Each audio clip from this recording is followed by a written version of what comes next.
First, I'd like to congratulate Vicki for winning the runoff. I know that was a long thing to go through the primary and then to win the runoff like that. So, congratulations, Vicki. And I made sure that the press took our picture shaking hands because that's very important. You know, the press paints us as arch enemies, and you know, I'm just not for putting an R or a D beside someone's name. It's not about that, because my slogan is people before party, and that works on two levels. That works on the levels of voters. We vote for, and we used to vote, it used to be this way, and it should be this way. Look at the person before the party. Look at their issues, listen to them, study research, and vote for the person. I've always voted a split ticket, and I believe in that. Now, this also works at the legislative level. We need to represent our people and not party bosses. We do not need to represent special interests and a party. That's not the American way. That's not democracy. Well, I am married to Paige Parnell III. He's here. Hi, Paige. And he's the president and CEO of Covenant Bank. We have 3 adult sons and 5 dogs. You see, every time a son moved out of the house, I would get another dog. And, well, I have 3 sons, 5 dogs. I can explain that. 2 sons moved back in.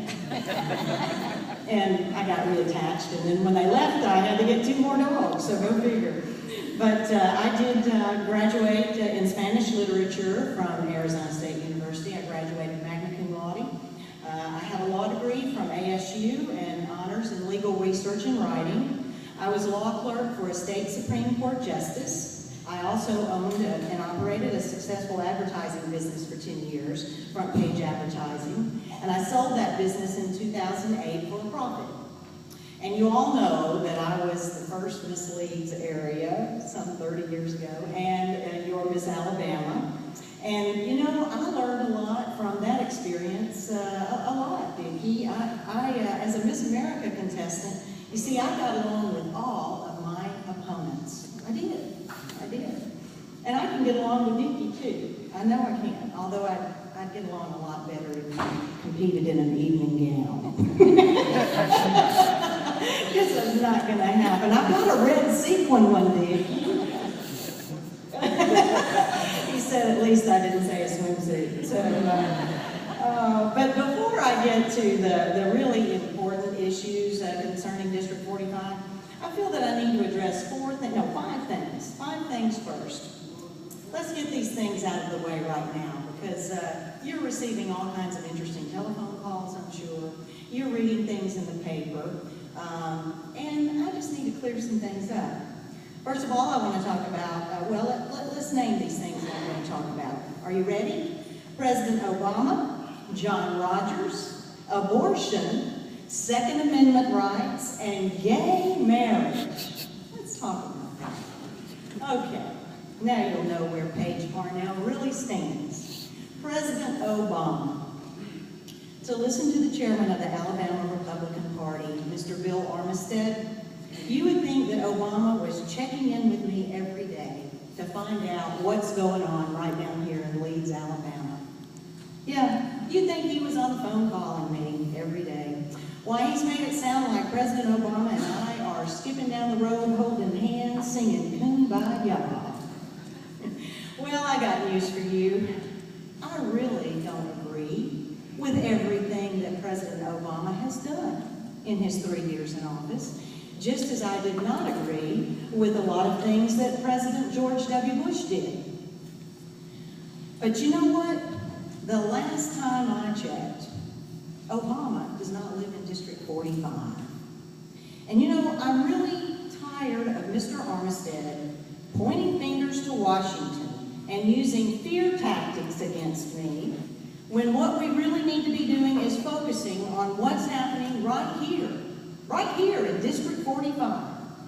And that's the problem down in Montgomery. They are too busy playing partisan politics, and people are getting left out. They are. And I believe we, the people, are tired of that. And that's why my campaign slogan is people before party. Obama does not tell me what to do. And I promise you that I have not signed a caucus pledge to vote the way a political party tells me to vote. The people will tell me to vote, period. John Rogers, let's talk about him.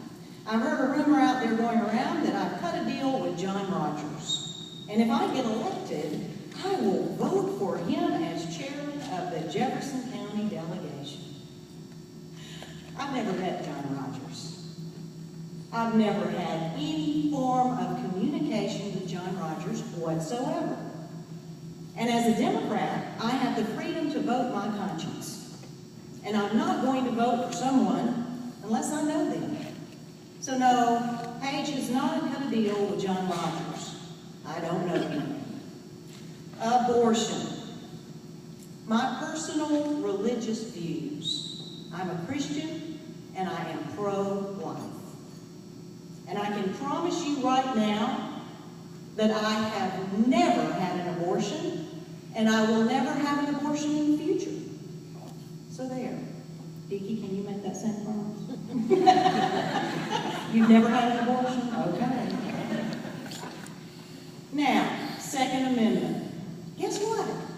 I'm pro-Second Amendment. I have a 357 mag in my nightstand. I carry a gun license. I know how to use it, and I went through classes to learn how to use it. Gay marriage. The law of the land in Alabama states that marriage is between one man and one woman. That's what I personally believe, and that's how I live my life with my husband. Now, I don't see that law here in Alabama changing for a long, long, long, long time. So I'm not going to waste any more of your time talking about issues that are outside of the scope of what you are electing me to do. So issues to discuss for District 45. First, Jefferson County. Well, we all know that crony capitalism, fraud, and greed are at the heart of our sewer crisis. And the sewer crisis actually began in 2008. It was set up by the greed and the corruption. During that same time, the housing market collapsed. The insurance companies that took bad mortgages were the ones who also insured the bonds. Their ratings dropped and triggered technical defaults. This increased the interest rates and the debt service. And the very next year, Jefferson County lost the occupational tax. So everything collapsed at the same time. And the debt went from $1.7 billion to $3.14 billion. Now, in 2009, the state legislature passed the Jefferson County Commission Accountability Act. The Honorable Owen Drake voted on this act. And the very reason for this act was to prevent corruption. It's a good thing to provide transparency. It's a great thing. Now, as I was studying this act, I noticed Section 5. You know, I did receive honors in legal research and writing. Section 5 states, the county commission shall maintain a continuous accounting of the status of the county budget and shall issue quarterly reports to the general public that shall be posted on the county website. Well, guess what? That was done in 2009. It's now 2011. Do you think that the commission has followed and obeyed Section 5? No, they have not. They have not. We should all be good stewards of public money. We should act honorably and follow the law to gain the public trust. Put me down in Montgomery and I will propose an enforcement clause to this act and put some teeth into it. I want to make sure that the commission obeys the law. There are 3 Republicans and 2 Democrats that sit on that commission, and they are not obeying Section 5. Now, Jefferson County desperately needs money to continue to operate. They have no occupational tax. And to tell you the truth, yes on an occupational tax until I see them obeying Section 5. I want to know where the money's going. That's what got us into this problem in the first place. Now, what does that mean? Why is that Section 5 so important to me? Well, we see corporations like Hyundai located in Montgomery, businesses located in all these other areas of the state, but not Jefferson County. Why? We have great people, we have great schools like UAB, Stanford. Why? It's because corporations are scared of our dysfunctional, corrupt government. And we've got to stop that. I will fight against corruption because the reputation of Jefferson County must turn around before we will see any jobs coming our way. Now I'd like to address my thoughts on the Alabama immigration law. Federal law states that illegal aliens, where's Sandra? Are we okay? I got a minute. Illegal aliens are not allowed to work and they cannot be hired. So our new immigration law addresses that by making employers use E-Verify. Well, that's a good thing because it is in line with the federal law. But the part of the Alabama immigration law that I don't agree with is how broad it is and how many unintended consequences and unfunded mandates it creates, especially for our local municipalities and our police officers. The new law forces our local municipalities to spend your tax dollars to turn their policemen into immigration officers. Now that's a strain on your tax dollars that we need to look at.